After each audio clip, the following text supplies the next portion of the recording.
problema. Tingnan nyo ang Allah subhanahu wa ta'ala, siya lang ang nagbigay ng gamot na HIV. Ha? Tingnan may classmate ako sa ibang bansa nag-aaral ko sa ibang bansa, doctorate ng medicine, mga classmate ko, dahil international student kami, merong galing sa Japan, Korea, lahat ng estudyante nandoon. Lahat ng mga classmate ko nag-aaral ng doctorate, hanggang ngayon wala pa ring lumabas na gamot sa HIV. Kahit sa Amerika, kahit sa ang bansa, walang naipalabas. Kahit dito sa atin sa Maynila, walang gamot ng HIV. Maliban sa Allah subhanahu wa ta'ala nagsabi, nagbigay ng gamot. Ang Allah subhanahu wa ta'ala nagbigay ng gamot sa banal Quran. Sabi ng Allah subhanahu wa ta'ala, wala takrabu zina innahu kana fahisatan wa sa'a sabila. Sabi ng Allah subhanahu wa ta'ala sa malapit na kahulugan, huwag po kayong gumawa ng pangangalunya. Anong pangangalunya? Paggamit mo sa babae, ang babae na yun ay marami nang gumagamit. Ha?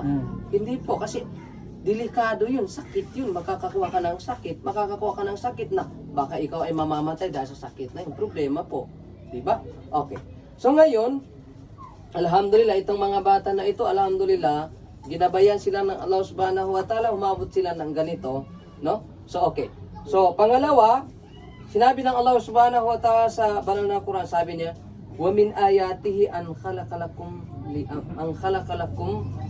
li anfusikum azwaja. Sabi ng Allah subhanahu wa ta'ala, kabilang sa kakayahan o palatandahan ng kakayahan ng Allah subhanahu wa ta'ala, naglikha ang Allah subhanahu wa ta'ala ng babae kinuha sa tadyang ng lalaki sa bandang kaliwa sa pinakataas-taasan upang maasawa ng lalaki para magkaroon ng peace ang kanilang mga puso.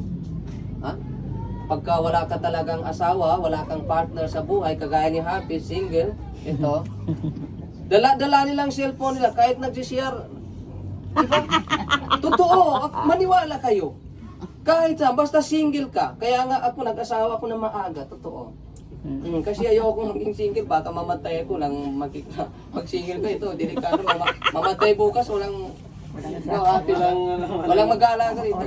Kakawait, sino po agad? Okay. So, alhamdulillah. No.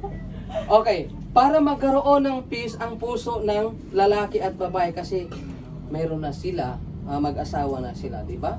Okay. Sa huli, sinabi ni Propeta Muhammad SAW, sabi niya, ya ma'asyara sabab man istata'a minkumul ba'ata falyatazawwaj.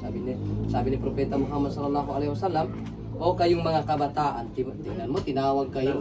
Natawag ka na naman. Kayo naman talaga O kayong mga kabataan, sabi ni Propeta Muhammad SAW, basta kaya niyo nang gawin ang tinatawag na pag-aasawa, kaya ng buhay ng asawa ninyo,